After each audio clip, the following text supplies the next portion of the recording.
أعوذ بالله من الشيطان الرجيم.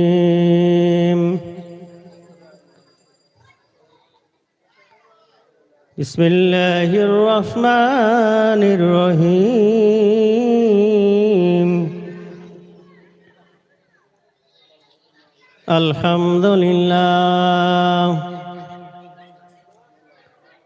الحمد لله نحمده ونستعينه ونستغفره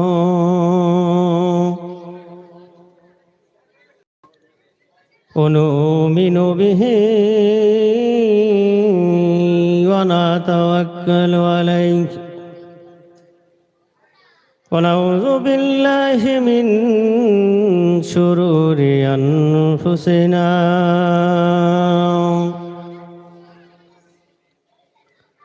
ومن سيئات أعمالنا من يهده الله فلا مضل له ومن يضلله فلا هادي له ونشهد أن لا إله إلا الله وحده لا شريك له واشهد أن سيدنا وحبيبنا ومولانا محمدا عبده ورسوله الذي أرسله بالحق بشيرا ونذيرا وداعيا إلى الله بإذنه وسراجا منيرا فقد قال الله تعالى في كلام المجيد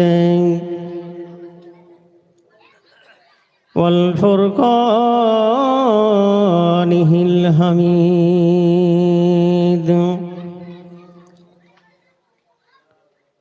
بسم الله الرحمن الرحيم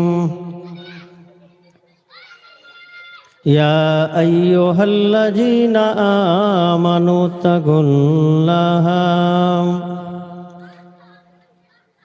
وكونوا مع الصادقين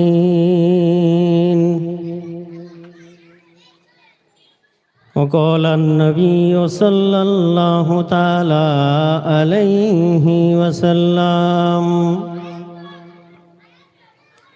اتقوا فراسة المؤمن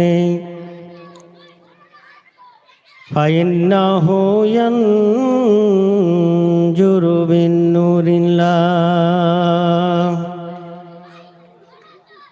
وقال الله تعالى أيضا في شان حبيبه إن الله وملائكته يصلون على النبي يا أيها الذين آمنوا صلوا عليه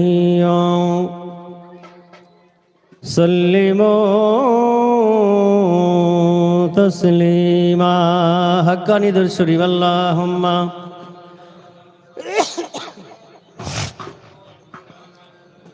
وبارك على عبدك رسول الكريم رحمة للعالمين شافي المذنبين سيدنا مولانا نبينا محمد وعلى آله وبيته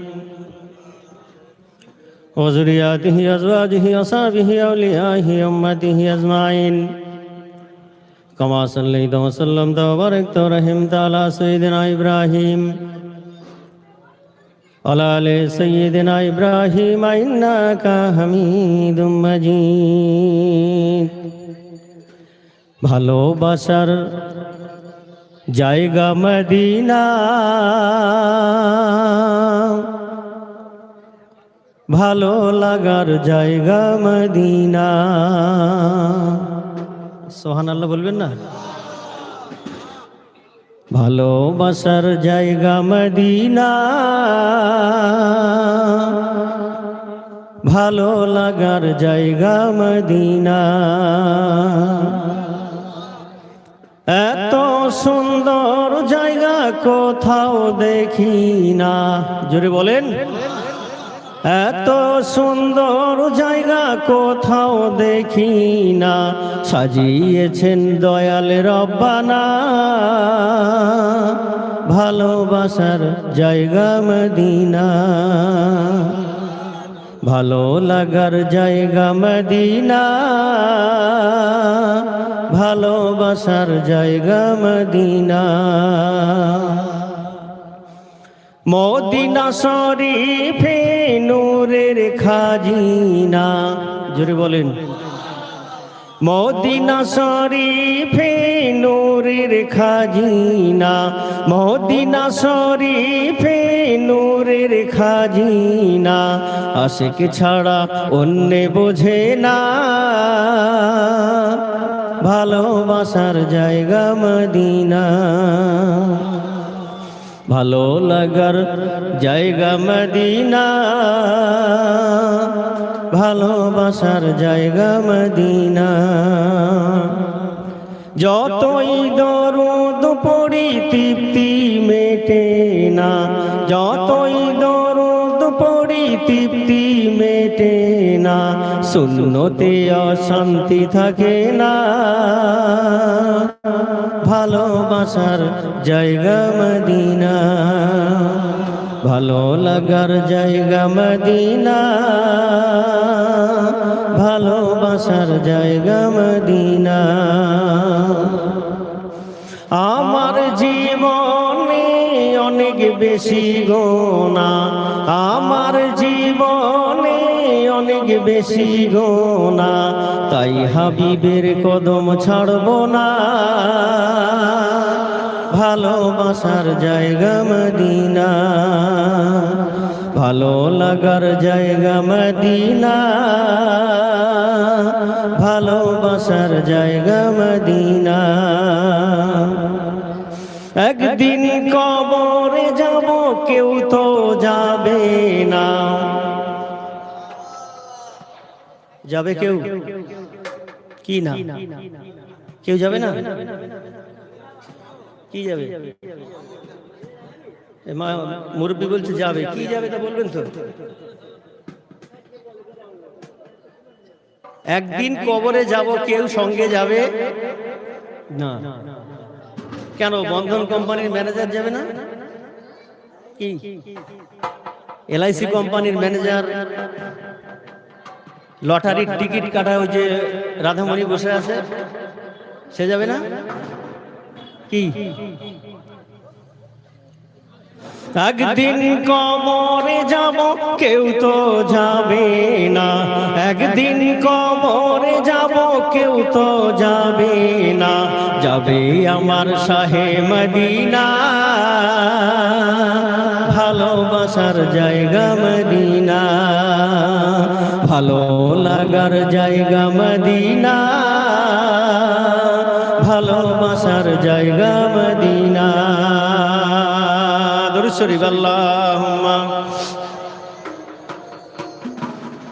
বারিক আলা আবদিকা রাসূলিল কারীম রাহমাতুল লিল আলামিন শাফিউল মুজনিবিন সাইয়্যিদিনা মাওলানা নবিয়ানা মুহাম্মদ ওয়া আলা আলিহি ওয়া বাইতিহি আওলাদিহি ওয়া যুররিয়াতিহি আজওয়াজিহি ওয়া সাহবিহি আউলিয়াহি উম্মতিহি আজমাইন কামা সাল্লাইতা ওয়া সাল্লামতা ওয়া বারাকতা আলা সাইয়্যিদিনা ইব্রাহিম ওয়া আলা সাইয়্যিদিনা ইব্রাহিম ইন্নাকা হামিদুম মাজিদ মুআজ্জাজ মুহতারাম সম্মানিত ওলামা ইকরাম, উপস্থিত আল্লাহ ওয়ালা মুত্তাকি পরহেজগার দিনদার ইমানদার ভাইরা, যুবকেরা, জওয়ানেরা, পর্দা নসিনী মা ও ভগ্নীগণ, অধ্যকার এলাকাবাসী বিন্দু,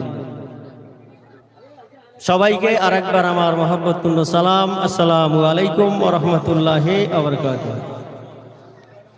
শুকরিয়া জ্ঞাপন করি সেই মালিকের দরবারে, যিনি আমাদেরকে ভালোবেসে দয়া করে মেহেরবানি করে এমন একটি পুত পবিত্র উর্সেকুল দোয়ার মজলিসে, কামেল মুর্শিদের হুকুমের এই উর্সেকুল মজলিসে, সালানা উর্সে আল্লাহ পাক রব্বুল আলামিন আমাদেরকে আসার এবং বসার তৌফিক দান করেছেন। এর জন্য আমরা সেই রবের দরবারে শুকরিয়া আদায় করে বলি আলহামদুলিল্লাহ। তারই পরে পরে অগণিত অসংখ্য দরুদ ও সালাম বর্ষিত হোক আকা ইনামদার তাজদার মদিনা আহমদ মুস্তফা মুহাম্মদ মুস্তফা সাল্লাল্লাহু তাআলা আলাইহি ওয়াসাল্লাম, তানার উপর লক্ষ কোটি দরুদ ও সালাম বর্ষিত। সকলে বলি সাল্লাল্লাহু আলাইহি ওয়াসাল্লাম। আমার ভাইয়েরা,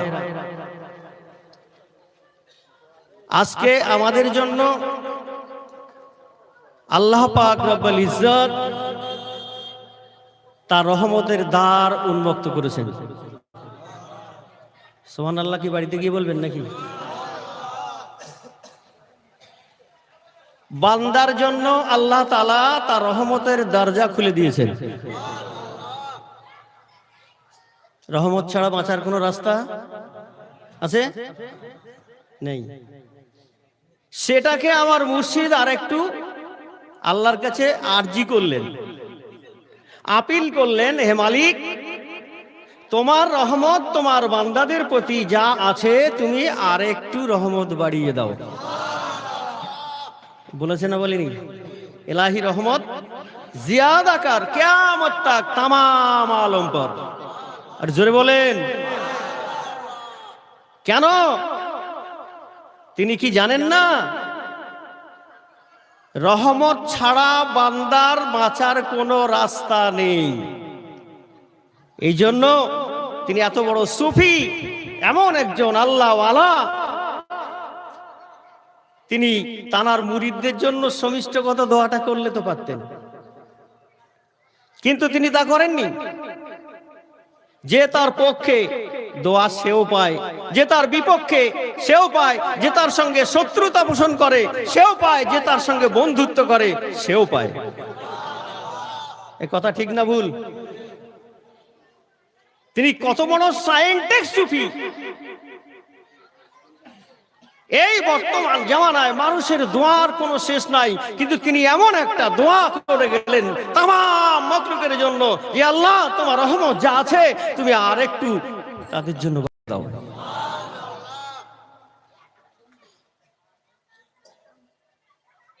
হযরতে আম্মা জান আয়েশা সিদ্দিকা রাদিয়াল্লাহু তাআলা আনহা, আম্মা জান বলেন, আমি একদিন আমার হুজরা মুবারকের গেটখানা খুললাম, লক্ষ্য পড়ে গেল মদিনার একটা পাহাড়ের উপরে। তারপরে আমি আয়েশা সিদ্দিকা রাদিয়াল্লাহু তাআলা আনহা চোখটা নিচের দিকে করলাম, অতএব ওই পাহাড়ের উপর থেকে চোখটা নিচের দিকে করলাম, দেখি আল্লাহর হাবিব দো জাহানের বাদশাহ রহমাতুল লিল আলামিন ওই পাহাড়ের নিচেতে দাঁড়িয়ে দাঁড়িয়ে দাঁড়িয়ে দাঁড়িয়ে আল্লাহর পবিত্র কোরআনের বাণী তার সাহাবাদের শোনায়।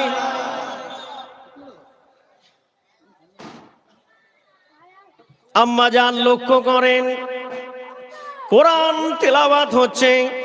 কোরআন এমন একটি নূর, কোরআনের আয়াত আমরা পড়ি, ওই লেখাগুলো আমাদের চোখে ধারণ করে, চোখ ধারণ করে ব্রেনের মধ্যে দেয়, পড়তে পড়তে হয়ে যায় কোরআনের হাফেজ, কিন্তু ওই কোরআনের আয়াতের ভিতরে আর একটা অংশ লুকিয়ে আছে, যেটা হলো নূর।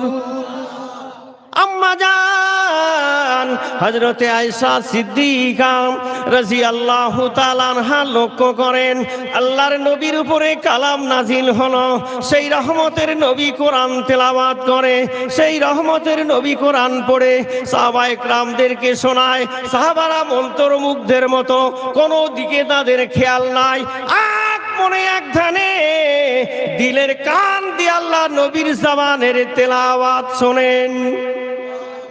জোরে বলেন। আম্মা জান লক্ষ্য করেন, ও আমার ভাইয়েরা, যুবক জওয়ানেরা, হযরতে আম্মা জান আয়েশা সিদ্দিকা রাদিয়াল্লাহু তাআলা আনহা বর্ণনা করেন, আমি দৃষ্টি দিয়ে লক্ষ্য করলাম আল্লাহর নবীর কোরআনের তেলাওয়াত চলছে, সাহাবীরা বসে বসে শুনছে। আল্লাহর নবীর কোরআনের তেলাওয়াত চলছে, সাহাবীরা বসে বসে শুনছে। আমি আম্মা জান এমন সময় লক্ষ্য করে দেখি আসমান থেকে যেন বারিশ হচ্ছে, ওই বারিশের পানিতে আল্লাহর হাবিব ভিজে যায়, দয়ার নবী রাহমাতুল লিল ভিজে যায়, সাহাবায়ে কেরামগণ ভিজে যায়।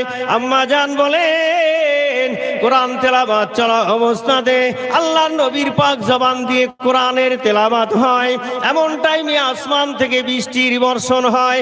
আমি আয়েশা সিদ্দিকা রাদিয়াল্লাহু তাআলা আনহা, আল্লাহ রাসূল যখন মজলিস কমপ্লিট করে শেষ করে আমার ঘরেতে ফিরে আসবে, তার গোটা মাথা মোবারক মুছে দেওয়ার জন্য, তার বডি মোবারক মুছে দেওয়ার জন্য আমি একটি কাপড়ের টুকরা নিয়ে দাঁড়িয়ে রইলাম। কথা কিছু বুঝতে পারছেন? একটা কাপড় নিয়ে আমি দাঁড়িয়ে আছি।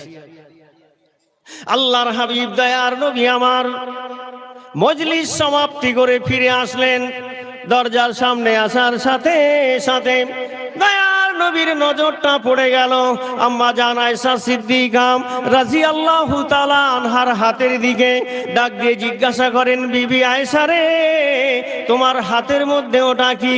হযরতে আম্মা জান আয়েশা সিদ্দিকা রাদিয়াল্লাহু তাআলা আনহা বলেন, ইয়া রাসূলুল্লাহ, ইয়া হাবিবাল্লাহ, হুজুর এক টুকরা কাপড় নিয়ে দাঁড়িয়ে আছি। কেন বিবি আয়েশা?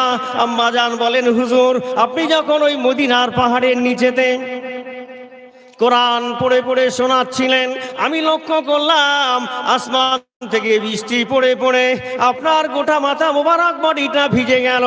আপনার মাথা মোবারক এবং বডিখানা আমি মুছে দেওয়ার জন্য আপনার বিবি আয়েশা সিদ্দিকা রাদিয়াল্লাহু তাআলা আনহা আমি কাপড়ের টুকরাটা নিয়ে দাঁড়িয়ে আছি। আল্লাহর নবী রাহমাতুল লিল আলামিন ডাক দিয়ে বলেন, বিবি আয়েশা রে, যে বৃষ্টির পানিতে আমি ভিজে গেলাম, আমার সাহাবীরা ভিজে গেল, তুমি মুছিয়ে দেওয়ার জন্য কাপড়ের টুকরা নিয়ে দাঁড়িয়ে আছো। ও আমার বিবি আয়েশা সিদ্দিকা রাদিয়াল্লাহু তাআলা আনহা, ওটা আসলে আসমানের বৃষ্টির পানি নয়, ওটা হলো আল্লাহর রহমতের পানি। কোরআন যেখানে তেলাওয়াত হয়, খোদার রহমত সেখানেই বর্ষণ হয়। ফি সাবিলিল্লাহ, আল্লাহ রাস্তায় যেখানে ওয়াজ মাহফিল হয়, সেখানেই খোদার রহমত বর্ষণ হয়। সুফি আজান গাছি রহমতুল্লাহ আলাইহি, তিনি কেমন দরজার ওলি, কথা বুঝতে পারছেন? তিনি কেমন দরজার ওলি, যার একটা মুরিদ এদিক সেদিকে গেলে জন্মদাতা পিতা খবর রাখতে পারে না, আধ্যাত্মিক পিতা তাকে ডেকে বলে, বাবা এই অন্যায় কাজটা তুই আর করিস না। এই বলে না, বলে না? হ্যাঁ, তিনি কেমন কামেলিন, কেমন সত্যবাদী, তার জীবনকে, তার যৌবনকে স্রেফ মাত্র, শুধুমাত্র আল্লাহর জন্য উৎসর্গ করেছেন। আর জোরে বলেন, আল্লাহ ব্যতীত, রাসূল ব্যতীত। আর তানার যে কজন মুর্শিদগণ ছিলেন, তানাদের মহব্বত ব্যতীত তার সিনায় তার বিবির, তার সন্তানের, তার বংশের কোনো মহব্বত না।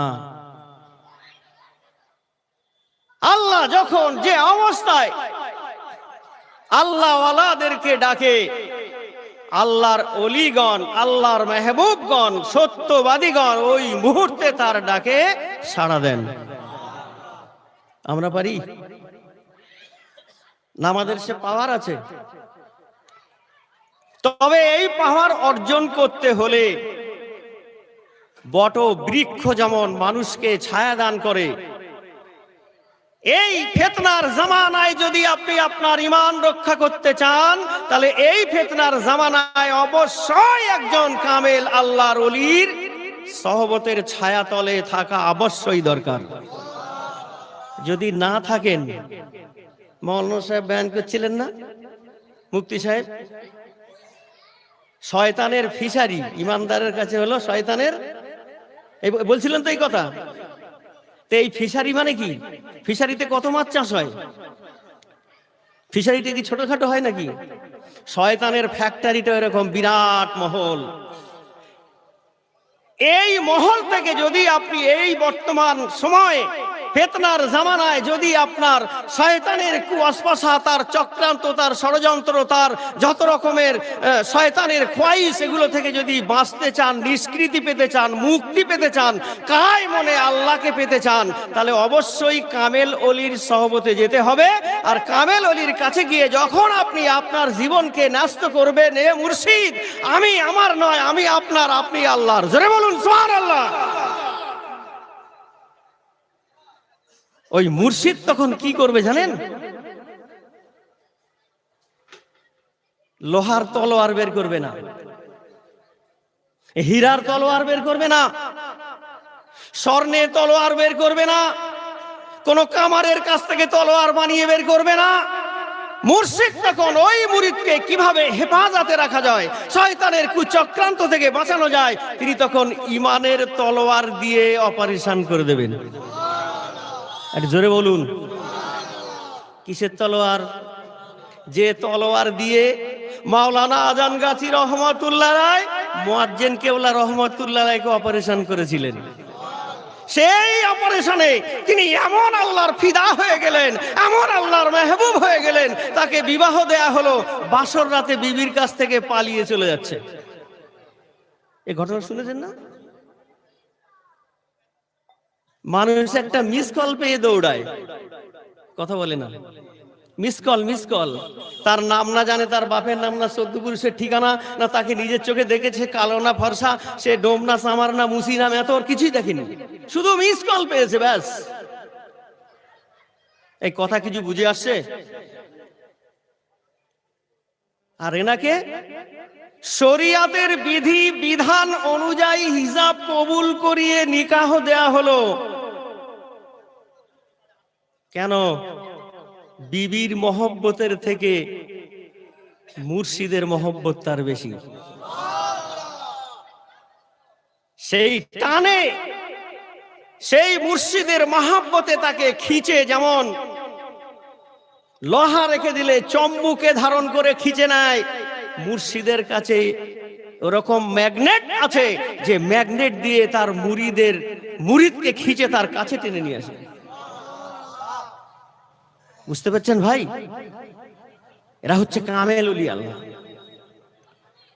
যে ঈমানের তলোয়ার দিয়ে মুয়াজ্জিন কেবলা রহমাতুল্লাহ আলাইহি, আপিসি হুজুর কেবলা রহমাতুল্লাহ আলাইহিকে এমন অপারেশন করে দিয়েছিলেন, 38 বছর একটানা ওই আঞ্জুমানের স্টেডের চাবি ধরেছিলেন। তিনি আবার তানার ঈমানের নূরের তলোয়ার দিয়ে এমন অপারেশন করলেন সাবল সিঙ্গাপুরি হুজুরকে, যিনি ওই চার দেয়ালের ভিতরে বসেই কোরআনের ওজিফাটা ট্রান্সলেট করলেন 26টা ভাষায়। আরো জোরে বলেন না সুবহানাল্লাহ। কটা ভাষায়? 26টা ভাষায়।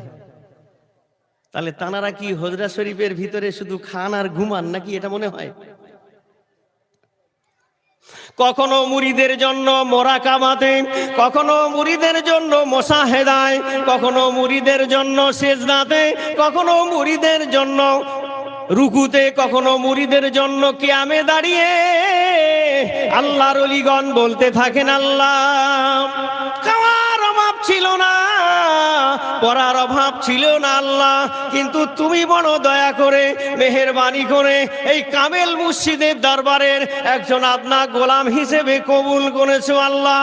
ও মালিক, আমার জীবনটা এই হুজরা শরীফের মধ্যে বিলীন হয়ে যাক, আমার কোনো জানের পরোয়া নাই, মোমবাতি যেমন করে গলে নিঃশেষ হয়ে যায়, আমি আল্লাহওয়ালা ঠিক তেমনি করে আমার জীবনটাই হুজরার মধ্যে মোমবাতির মতো গালিয়ে শেষ করে দেব, আর যত ইমানের নূর সব আমি আমার মুরিদদের বন্টন করে দেব।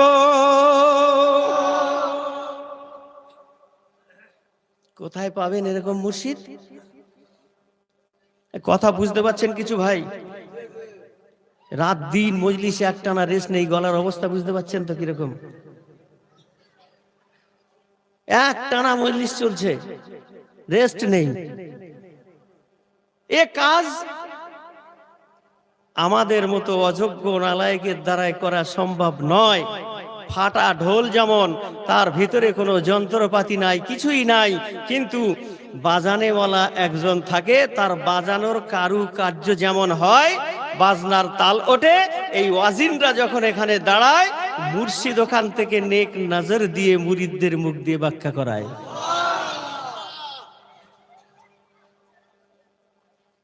আপনারা পূর্বে শুনেছেন মাওলানা আব্দুর রহমান সাহেব, বড় মাওলানা, তাই তো? কথা বলেন একটু।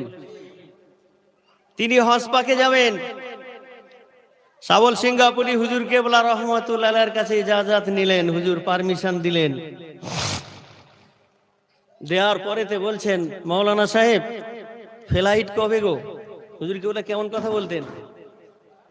তো বললেন যে আমার অমুক তারিখে ফ্লাইটের ডেট, তো যাওয়ার সময় একবার সাক্ষাৎ করে যে। মাওলানা সাহেব যথা টাইমে উলুবেড়িয়া গরুহাটা থেকে তার 4 চাকার গাড়ি ছুটিয়ে মার্কেট স্ট্রিটে গেলেন। কে গদিতে? না সাবল সিঙ্গাপুরি হুজুর কেবলা রহমাতুল্লাহ আলাইহি। সাক্ষাৎ করলেন, অনেক কথা হলো, হুজুর কেবলা অনেক কিছু বললেন, মাওলানা সাহেব শুনলেন। চলে যাচ্ছেন, হুজুর কেবলা ডেকে বলছেন, মাওলানা সাহেব আপনার ব্যাগে তায়াম্মুমের মাটি আছে? আল্লাহর ওলিদের দূরদর্শিতা, তার নেক নজরটা কি, আমি এটা আপনাদের বোঝাতে চাইছি।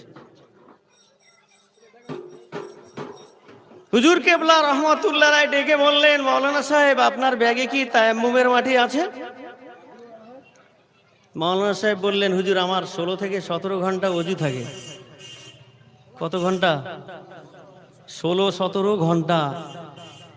হুজুর কেবলা বললেন, আলহামদুলিল্লাহ, খুব ভালো কথা, কিন্তু একটা তায়াম্মুমের মাটি ব্যাগে রেখে দাও, কাজে আসবে।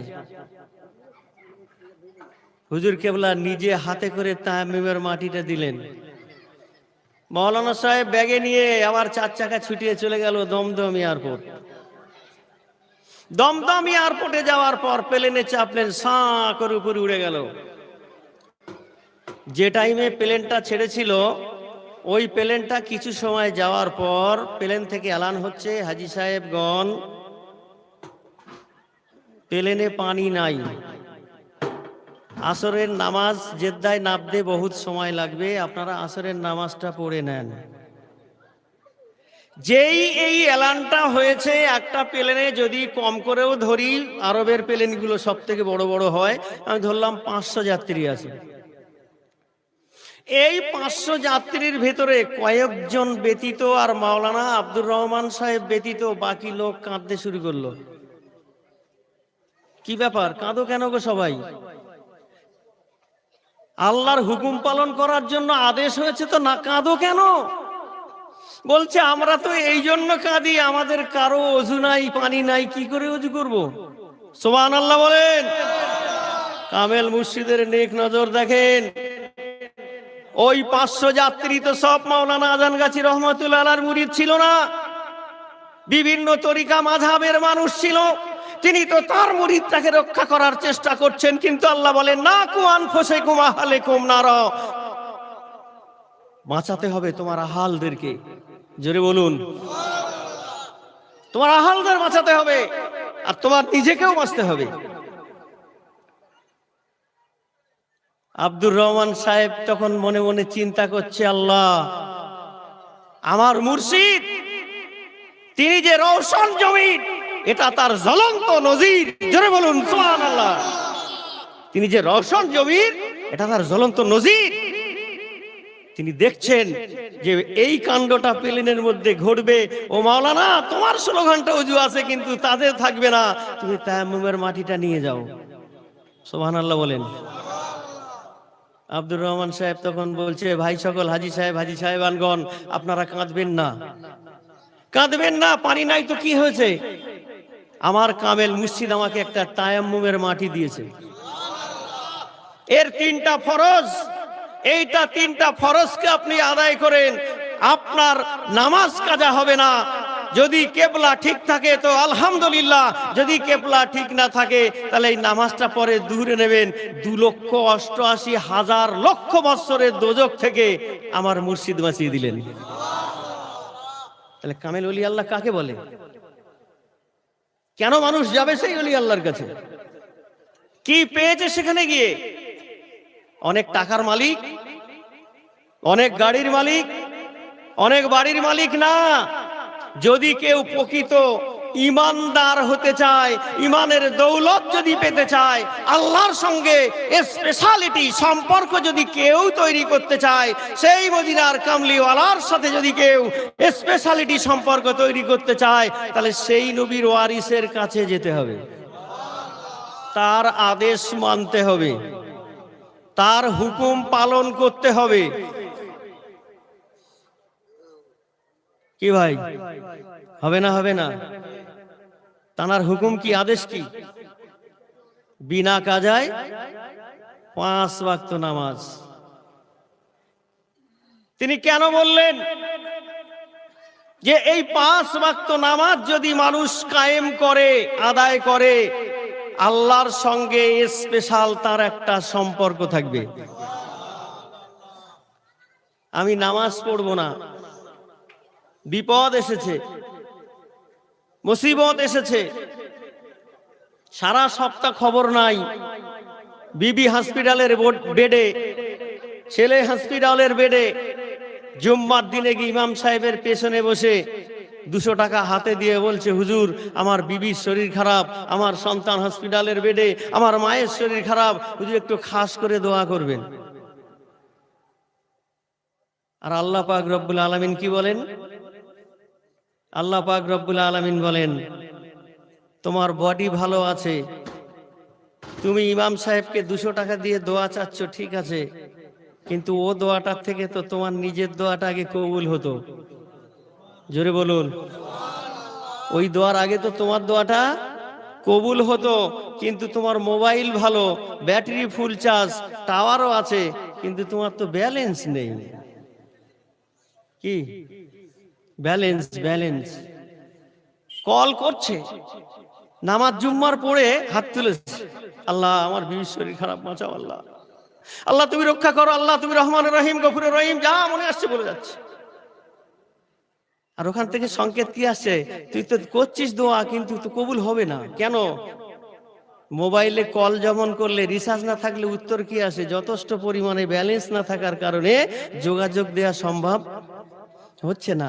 একটা মোবাইলের সামান্য পয়সা না থাকলে যদি টাওয়ার সংযোগ না দেয়, আপনার বডিতে, আপনার জীবনে নামাজ নাই, ও টাওয়ার সংযোগ দেবে? এই কথা বলেন না কেন? বুঝে আসছে কিছু? যাতে করে এই টাওয়ারের সম্পর্ক, ইমানের সম্পর্ক, আল্লাহর সঙ্গে তাল্লুক, মদিনার কামলিওয়ালার সঙ্গে তাল্লুক থাকে। এই জন্য মুর্শিদ জোর দিয়ে বললেন, তোমাদের বিনা কাজায় 5 ওয়াক্ত নামাজ পড়তে হবে। তিনি কেমন কামাই? আচ্ছা, এই নামাজের আদেশ তিনি দিয়ে কারো কাছে হাত পেতেছেন? 500 টাকা দাও, আমার একটা ভালো জামা দাও, আমার ঘরটা হোজনা মোবারকটা খারাপ, একটু ভালো করে মেরামত করে দাও, গরমে বাঁচতে পারি না, একটা এসি লাগিয়ে দাও। বলেছে? যদি বলতো তাহলে হেডিং আর এই লেখাটা পেতেন না, এই লেখাটার পাওয়া যেত না। একটা অসাধারণ দরবার, জোরে বলুন অসাধারণ দরবার। এখানে গেলে কোনো শান শওকাত কিছুই নেই, সিম্পল। আপনি গেলে অবাক হয়ে যাবেন। কেউ কেউ এমন মানুষ আসে অন্য সিলসিলা তরিকার মাযহাবের, এসে বলে হাগো তোমাদের হুজুর কেবলা কই? তার মানে কি সব তার মুরিদদেরকে নিয়ে তিনি বসে আছেন, কিন্তু চেনা যাচ্ছে না তিনিও যেখানে মুরিদও। জোরে বলুন। ইঙ্গিত করে দেখিয়ে দিতে হয় উনি হচ্ছে আমাদের মুর্শিদ। জোরে বলুন সুবহানাল্লাহ। যখন এবার বলা হচ্ছে যে উনি আমাদের মুর্শিদ, তখন সে ভালো করে নজর করে দেখছে, বাবা এ তো মুর্শিদ তো ঠিকই, কিন্তু আমি এরকম আল্লাহর ওলি জীবনে চোখে দেখি না, এরকম আল্লাহর ওলি জীবনে চোখে দেখি নাই। বলতে হয় না, অটোমেটিক তার হাত তাজিমে উঠে যায়। জোরে বলুন সুবহানাল্লাহ। কামেল ওলি আল্লাহর নেক নজর। আপনারা জানেন বাগমারিতে একটা বড় কবরস্থান আছে না? ওই কবরস্থানে একজন কোরআনের হাফেজ, সে ওই কবরস্থানে মসজিদে ইমামতি করে আর যত মাইয়াতে জানাজা পড়ায়। আর যে যেমন ভাবে পারে, টাকা পয়সা সেখানে কোনো ব্যাপার নেই। আমাদের পীর ভাইরা মুর্শিদের কাছ থেকে শিখেছে, বাবা যেখানে যাবে সেখানে যে ভাষার মানুষ আছে ওই ভাষার ওজিফাটা নিয়ে যাবে। তাদেরকে এই দাওয়াতটা দাও, 1 কোটি টাকার সোনা দেবে, সেই ব্যক্তি মারা গেলে সোনা পড়ে থাকবে, সেই ব্যক্তি চলে যাবে, সঙ্গে কিছু নিয়ে যেতে পারবে না। যদি তুমি এই কোরআনের ওজিফাটা দাও, ও আমল করলে ওরও সওয়াব আর তোমারও সওয়াব। তুমি এমন একটা জিনিস, জন্য দেখবেন কোন কোন জায়গায় লেখা আছে, মুর্শিদ বলছেন যদি কোনো ভালো কিছু কথা বলতে হয় ওজিফার কথা বলো, এর থেকে যদি আরো ভালো কিছু বলতে হয় ওজিফার কথা বলো, এর থেকে আরো যদি কিছু উত্তম ভালো কথা বলতে হয় কোরআনের ওজিফার কথাই বলো। বলেছে না বলেনি? কেন? এই ওজিফার মধ্যে এমন নিয়ামত আছে, কোটি কোটি কোটি নেকি প্রত্যেক দিন এক একটা মুরিদের আমল নামায় লেখা হয়। পীর ভাইরা দাওয়াত দিচ্ছে, মৌলানা সাহেব আপনি তো কোরআনের হাফেজ, আপনাকে আমরা কি আর জ্ঞান দিতে পারবো? আমাদের সে এলেম আমল নাই, আপনি একটা হাফেজে কোরআন। তো বাগমারিতেই তো পাশে সালানা মজলিস হচ্ছে, একটু গিয়ে দেখে আসতে পারেন তো। আসে না, হাফেজ সাহেব তো ভিতরে একটু অহংকার। আমার মুর্শিদের ওই আজানগাছি গ্রাম নাজিরপাড়া থেকে বাগমারি যাওয়ার কোনো দরকার ছিল না, শুধুমাত্র তার অহংকার চূর্ণ করে দেওয়ার জন্য, যাতে করে তার সিনার মধ্যে আল্লাহর মহব্বত খাঁটি ভাবে জন্মায়। এই জন্য তিনি ওখান থেকে তানার জন্মভূমি ছেড়ে দিয়ে তিনি বাগমারি এসেছিলেন। তো এরকম করে 1 বছর 2 বছর ধরে দাওয়াত দিচ্ছে, আসে না। হঠাৎ 1 বছর এসেছে, আসার পর ঘুরছে প্যান্ডেলের এদিক সেদিক। সাবল সিঙ্গাপুরি রহমাতুল্লাহ আলাইহি চেহারার দিকে তাকালে মনে হবে যেন আল্লাহর নূর বসে আছে। কি ভাই কথা বলেন? চেহারার দিকে কেউ একদৃষ্টি তাকিয়ে থাকতে পারতেন? ভাই আমি পারতাম না। চেহারায় এমন নূরের ঝলক যে কোনো মানুষ তার দিকে একভাবে চেয়ে থাকবে, থাকার উপায় নেই। তো সেই কোরআনের হাফেজ সাহেব তিনি কি করছেন, ঘুরে ঘুরে ঘুরে ঘুরে হুজুর কেবলা যখন এসেছে, হুজুর কেবলার নেক নজরটা তার চেহারার উপরে পড়ার সঙ্গে সঙ্গে অত মানুষের ভিড়ের মধ্যে সে লাফাচ্ছে আর চিৎকার করছে। মানুষজন তাকে ধরলেন, কোনো মুরগি রোগটোক আছে নাকি? এরকম হতে পারে না? হঠাৎ করে ভালো মানুষকে এরকম করছে কেন? কি ব্যাপার, মির্গি রোগটোক আছে নাকি? সে শুধু বলছে না আমার কোনো মির্গি রোগ নেই, আমার কিছু নেই, আমি এমন একজন আল্লাহর ওলির চেহারার সঙ্গে আমি চেহারা মিলিয়েছি, যার চেহারাতে ধরা পড়েছে এমন যে আমি আমার গায়ে যে পোশাকটা আছে এটা ভালো টাকার নয়, আমার গোটা শরীর জ্বলছে, গোটা বডি জ্বলছে। তখন সে বলছে, ইয়া মুর্শিদ আমি এই কাপড় জামাগুলো সব খুলে ফেলে দিচ্ছি, আপনি আমাকে একটা বস্ত্র দান করুন। কথা বুঝতে পারছেন? সেই দরবার হচ্ছে সত্যের সংগঠন হাক্কানি আঞ্জুমান। সেখানে মানুষ টাকা কামাইয়ের জন্য যায় না, গাড়ি বাড়ির জন্য যায় না। তবে মুর্শিদ দোয়া করে দিলে আল্লাহ চাই তো কবুল করে অনেক কিছু হয়েও যেতে পারে। অনেক মানুষের হয়েছে, হচ্ছে। কেন? নেক দোয়ার একটা তাসির আছে না নাই? আছে না? তো নেক দোয়া, মুর্শিদগঞ্জ যখন দোয়া করেন, তার দোয়া তো আল্লাহ ফেরাতে পারে না।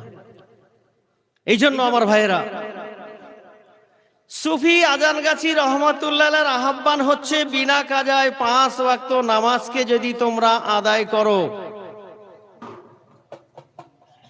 তাহলে আল্লাহর সঙ্গে তোমাদের একটা সুসম্পর্ক থাকবে। আর যদি কোনো বিপদে পড়ে যাও, যখন তুমি ওই মালিককে ডাকবে, সাথে সাথে ওই মালিক তোমার ডাকে সাড়া দেবে। এই জন্য সাহাবীরা রসুলের প্রেমে তারা সর্ব অবস্থায় দিওয়ানা হয়ে থাকতো, দিওয়ানা হয়ে থাকতো।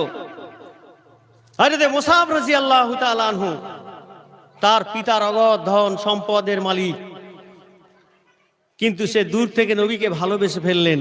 আর মনে মনে বলেন, তোমায় পাইলে নিরালায় গো নবী, পাইলে নিরালায়, পাইলে নিরালায় গো নবী, পাইলে নিরালায়।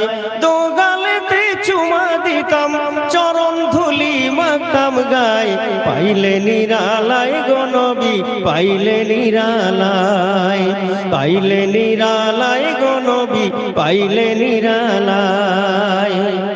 দয়ার নবী কত দূরে, লোহিত সাগরের তীরে,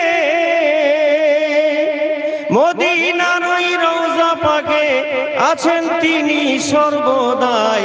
জোরে বলেন, মদিনার ওই রওজা পাকে আছেন তিনি সর্বদাই, পাইলে নিরালায় গো নবী, পাইলে নিরালায়, পাইলে নিরালায় গো নবী, পাইলে নিরালায়।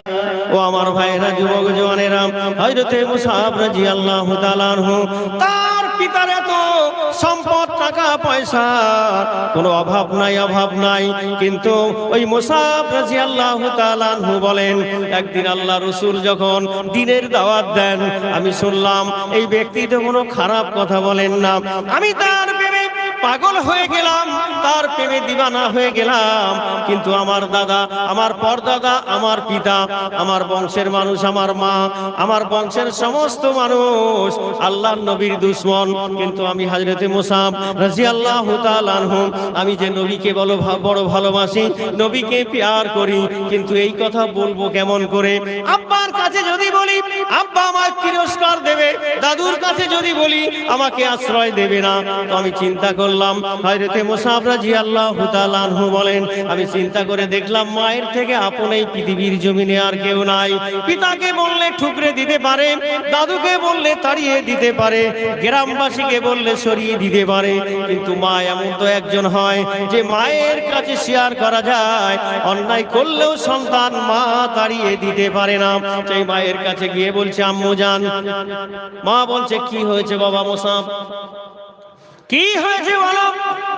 মুসাব বলছে, মা গো, আমি একটা কথা তোমার সঙ্গে শেয়ার করব, তুমি কি আমায় পারমিশন দেবে? মা বলছে, বাবা মুসাব, কি কথা বলবে তুমি? মুসাব রাদিয়াল্লাহু তাআলা আনহু বলেন, আম্মু জান, আমি কিচ্ছু চাই না, আমি একটু মদিনায় যাব।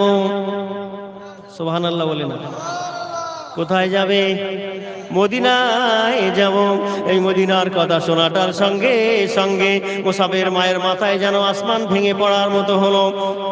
হযরতে মুসাব রাদিয়াল্লাহু তাআলা আনহুর আম্মা জান ডাক দিয়ে বলছে, মুসাব রে, তোর দাদুর শত্রু, তোর পিতার শত্রু, তোর পরদাদার শত্রু, তোর মায়েরও শত্রু, তোর বংশের শত্রু, সে আবার মদিনায় কি করতে যাবি? মুসাবের ভিতরে কেমন ইমানের নূর! শুধুমাত্র আল্লাহ রসুলকে দেখলেন, আল্লাহ রসুলের চেহারা দেখার সঙ্গে সঙ্গে মুসাবের ভিতরে কেমন ইমানের নূর জ্বলে গেল। মুসাব কাউকে আর ভয় করে না। মাকে ডাক দিয়ে বলছে, আম্মু জান, আমি একটু মদিনা শরীফে যাব। কি জন্য যাবি মুসাব রে? তাদের তো একবেলা খাওয়া হয়, 2-3 দিন খাওয়া হয় না। কি করতে যাবি? তোর খানা রাজপ্রাসাদের খানা, তোর বিছানাটাও রাজপ্রাসাদের। ও মুসাব, কোটি কোটি কোটি কোটি মিলিয়ন ডলার টাকার মালিক তোর বাবা। এই অট্টালিকা বিল্ডিং তোর পিতার অবর্তমান এই বিল্ডিং এর মালিক হবি তুই। যত টাকা পয়সা আছে সব মালিক হবি তুই। ও মুসাব, তোর অভাব কি আছে বল? তুই সকালে যে কাপড়টা পরিস দুপুর বেলা পরিস না, যেটা দুপুরে পরিস সেটা সন্ধ্যায় পরিস না, যেটা সন্ধ্যায় পরিস যেটা রাত্রে পরিস না। সারা দিনের মধ্যে 3 থেকে 4 বার তুই কাপড় পরিধান চেঞ্জ করিস। আরবের বুকে যখন আর আতরের দোকানে কোনো দামি আতর আসে, তোর আগে কেউ কিনতে পারে না মুসাব। তবে শুনে রাখো, এত কিছু বিলাসিতার মধ্যে তোমার জীবন যাপন হয়, ওই মদিনায় কি করতে যাবি? হযরতে মুসাব রাদিয়াল্লাহু তাআলা আনহু ডাক দিয়ে বলছে, আম্মু জান, আমি ওই মদিনার কামলিওয়ালাকে বড় ভালোবেসে ফেলেছি। এই ভালোবাসা আমাকে টানছে, জোরে বলুন। কি ম্যাগনেট সৃষ্টি হয়ে গেছে দেখেন। মা চেষ্টা করছে সন্তানকে রক্ষার জন্য, পারে না। মা তখন যখন অনেক পেড়াপিড়ি করে যখন হচ্ছে না, আমি সংক্ষেপ বলছি, টাইম সংক্ষেপ, মাওলানা সাহেব বসে আছেন, যখন তাকে অনেক রকমের চেষ্টার পর চেষ্টা করে মা দেখলেন সন্তানকে ভয় দেখিয়ে কলা কৌশলে যদি তাকে রোখা যায়, কিন্তু না, যত মা বলে ঈমান তত তার মজবুত আরো বেশি হয়। মা তখন বলছে, মুসাব রে, এই অট্টালিকা তোর ভালো লাগে না? বলছে না। এত টাকা পয়সার মালিক হবি, দরকার নেই। যদি বলুন কিসের প্রেমে? মদিনার কামলিওয়ালার প্রেমে। জোরে বলেন। দরকার নেই অট্টালিকা, দরকার নাই রাজপ্রাসাদের খানা, দরকার নাই আমার টাকা পয়সা বিলাসিতার জীবন। চাই শুধু নবী কামলিওয়ালার ভালোবাসা। ও আমার ভাইয়েরা, আল্লাহর ওলিদের একটি বচন ভঙ্গি আছে। আল্লাহর ওলিরা বলেন, মান আরাবা নাফসাহু ফাকাদ আরাবা রব্বা। যে তার নাফসকে চিনে নিল, অবশ্যই ওই নাফসা আরশের মালিককে চিনে ফেলল। মুসাবকে যখন বলে কোনো অবস্থায় রোখা যাচ্ছে না, মা তখন প্রেসার দিয়ে সন্তানকে রুখে দেওয়ার জন্য বলছে, বাবা মুসাব, তোমার গায়ে যে পরনের জামাটা আছে ওটা তোমার পিতার দেওয়া, তোমার পরনের প্যান্ট যেটা আছে ওটা তোমার পিতার দেওয়া, তোমার গায়েতে যত টাকা পয়সা সোনা গহনা যা কিছু আছে ও সব তোমার পিতার দেওয়া, তুমি যে জুতাটা ব্যবহার করো ওটাও তোমার পিতার দেওয়া। বলছে, হ্যাঁ ঠিক বলেছেন মা। মা তখন বলছে, যদি তুমি সত্যি সত্যি মদিনায় যেতে হয়, তাহলে তোমার পিতার দেওয়া জামা খুলে ফেলে আমাকে দিতে হবে, পরনের পোশাকগুলো সব খুলে দিতে হবে, যত অ্যাসেট তোমার কাছে আছে সব এখানে জমা করতে হবে। হযরতে মুসাব রাদিয়াল্লাহু তাআলা আনহু একটা সেকেন্ডও দেরি করলো না, তার কাছে যত অ্যাসেট ছিল সম্পদ সব মায়ের কাছে জমা করলেন। কিন্তু ওই জামানায় তো কারেন্ট বিজলির ব্যবস্থা ছিল না। এখন যেমন মদিনা শরীফে বা মক্কা শরীফে দিন না রাত বোঝার উপায় নাই। ও আমার ভাইরা, যুবক জওয়ানেরা, ও আল্লাহ ওয়ালা দোস্ত বন্ধুরা, অ্যাসেট গুলো মায়ের কাছে জমা করে দেওয়ার পর মা বলছে, মুসাব রে, এবার তোমার পোশাকগুলো সব খুলে দিতে হবে। মুসাব রাদিয়াল্লাহু তাআলা আনহু বলেন, আম্মু জান, আমি আপনার একজন নওজোয়ান তরতাজা যুবক, আপনার সামনে আমি কেমন করে কাপড়গুলো খুলবো মা? আপনি জয়তুনের বাতিটা নিভিয়ে দেন, আমি আমার গোটা কাপড় জামাগুলো সব খুলে আপনাকে দেব, কিন্তু এরপরেও আমি মদিনার কামলিওয়ালার কাছে যেতে চাই। কথা কিছু বোঝা যাচ্ছে? ঠিক এরকম পাগল হয়েছিল মুয়াজ্জিন কেবলা রাহমাতুল্লাহ আলাইহি, আপিসি হুজুর কেবলা রাহমাতুল্লাহ আলাইহি, সাবুল সিংহাপুরি রাহমাতুল্লাহ আলাইহি, আর বর্তমান হুজুর কেবলা তো সবকিছু দিয়েই বসে আছেন। জামা কাপড় খুলে মায়ের কাছে দিয়ে বলছে, মা সব দিয়ে দিয়েছি, কিন্তু আমার একটা আবদার, একটা অনুরোধ, তোমার যুবক সন্তান, আমি এখন আমার গায়ে আর বস্ত্র নেই, তোমার কাছে আমার মিনতি, একটা কাপড় আমাকে দাও, আমি আমার লজ্জা স্থানটা নিবারণ করি। মা বলছে, দেখো তোমার স্থান নিবারণ করার জন্য একটা কাপড় আমি নির্ধারণ করে রেখেছি। ওই আমরা দীর্ঘদিন ধরে যে ওই আমাদের দরজার সামনে আমরা পা পশ রেখে দিই না, ওরকম কম্বল ভাঁজ করে রাখা আছে। পা মুছতে মুছতে মুছতে ওই কম্বলটা একেবারে ছিন্ন ছিন্ন হয়ে গেছে, খসে খসে পড়ছে। বলছে, ওটা তুমি জড়িয়ে নিয়ে যেতে পারো। হযরত মুসাব রাদিয়াল্লাহু তাআলা আনহু সেটাইকে তার লজ্জা স্থান নিবারণ করে, যার কাছে তিনি ওখান থেকে যখন সফর দিয়েছিলেন মদিনার পাড়ি দেওয়ার জন্য, মদিনার পথে তার কাছে ছিল না এক বোতল পানি, না ছিল এক টুকরা রুটি, না ছিল একটা স্বর্ণ মুদ্রা, শুধুমাত্র জীবনটুকু আর বডি নিয়ে আল্লাহ রসুলের মহব্বতে ঘর থেকে বেরিয়ে পড়লেন। যেতে যেতে যেতে মদিনা শরীফের মসজিদে নববীর বারান্দায় গিয়ে উঠলেন। সুবহানাল্লাহ বলেন। ফজরের নামাজ সম্পূর্ণ করে আল্লাহর নবী দুজাহানের বাদশা বেরিয়েছেন। দেখার সঙ্গে সঙ্গে যুবককে চিনতে পারলেন। আল্লাহ রসুল ডাক দিয়ে বলছে, ও তোমার নাম সেই মুসাব না, উমাইর ইবনে মুসাব? বলছে, জি। তোমার এই অবস্থা কেন? আমি তো নিজে দেখেছি তুমি সারাদিনে 4 বার পোশাক পাল্টাতে। তুমি তো একজন রাজ পরিবারের সন্তান, তুমি তো যে আতর ব্যবহার করতে আরবে কেউ ব্যবহার করতো না, আজকে তোমার এই দশা কেন হলো? মুসাব বলছে, ইয়া রাসূলুল্লাহ, আপনার মহব্বতে মুসাবের হাল এই হয়েছে। আপনার মহব্বতে, আপনার ভালোবাসায় আজ মুসাবের জীবনের সমস্ত শখ, শান্তি, আয়েশ, বিলাসিতা সমস্ত জীবনকে ত্যাগ করে দিয়ে শুধু আপনার কাছে হাজির হয়েছি। ইয়া রাসূলুল্লাহ, আপনি আর একটু দেরি করবেন না, আমার কলিজা ছারখার হচ্ছে, আপনি আপনার নূরের হাতখানা বাড়িয়ে আমাকে কালেমাটা পড়িয়ে দেন। আল্লাহ রসুল তানাকে কালেমা পড়িয়ে দিয়ে সাহাবাদের বললেন, কার কাছে কি কাপড় জামা আছে মুসাবকে পরাও, ওকে নিয়ে সুন্দর করে গোসল করাও, ওকে পেট ভরে খানা খাইয়ে ওকে কোরআনের তালিম দাও। জোরে বলুন। মুসাব আস্তে আস্তে করে দিন, তালিম, তারবিয়াত চলতে চলতে হঠাৎ করে যুদ্ধের ডাক আসলো। সাহাবাদের সব পাঠিয়ে দিলেন আল্লাহ রসুল। মুসাবকে ডেকে বলছে, মুসাব, তুমি তো নূতন, তুমি তো কলা কৌশল কিছু জানো না যুদ্ধের, তুমি একটা কাজ করো, তোমার হাতে ইসলামের পতাকা তুলে দিলাম, এটা শুধু তুমি ধরে থাকবে। সাহাবারা যুদ্ধ করবে, পতাকার দিকে যত তাকাবে তত তাদের ইমানের শক্তি আল্লাহ আরো বাড়িয়ে দেবে। দায়িত্ব কি? পতাকা ধরে রাখা, আর কোনো কাজ করতে পারবেন না বলেন।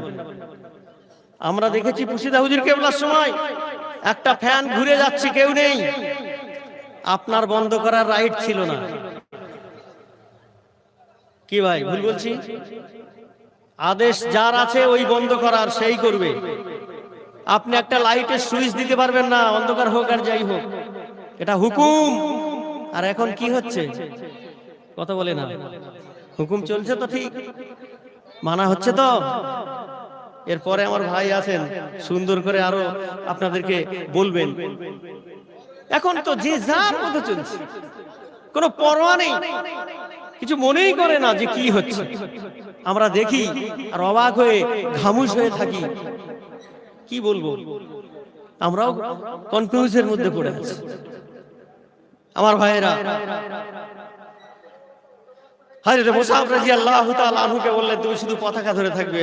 মুসাব চলে গেল যুদ্ধের ময়দানে, পতাকা উঁচু করে আছে, যুদ্ধ চলছে, মুসলমানদের হাল বেহাল অবস্থা। কাফেরদের নেতা দাঁড়িয়ে বলছে, কি ব্যাপার, আমরা তো বিজয় লাভ করব, মুসলমানরা হেরে যাচ্ছে, কিন্তু পতাকা কেন দাঁড়িয়ে আছে? কার হাতে পতাকা?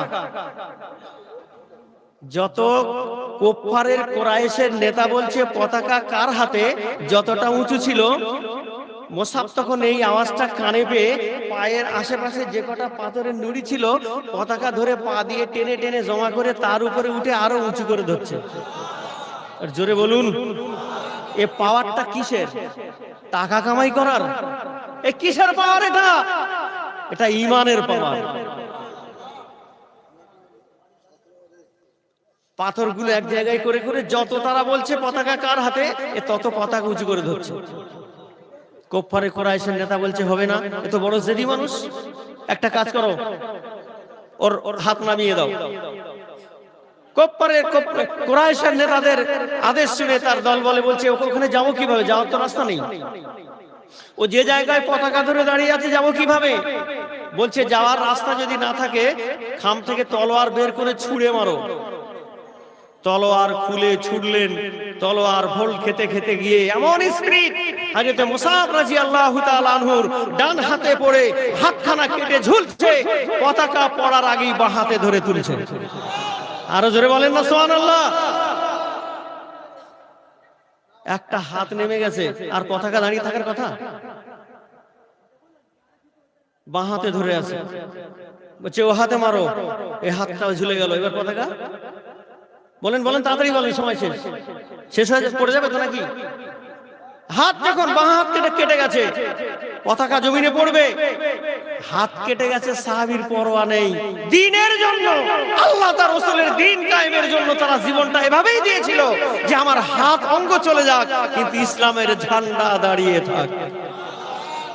বাম হাত যখন কেটে ঝুলছে, পতাকা পড়ার আগে জমিনের মধ্যে শুয়ে পড়ে দাঁত দিয়ে কামড়ে ধরে দাঁড় করিয়েছে। হবে আমাদের দ্বারাই? কথা বলেন না কেন? হবে?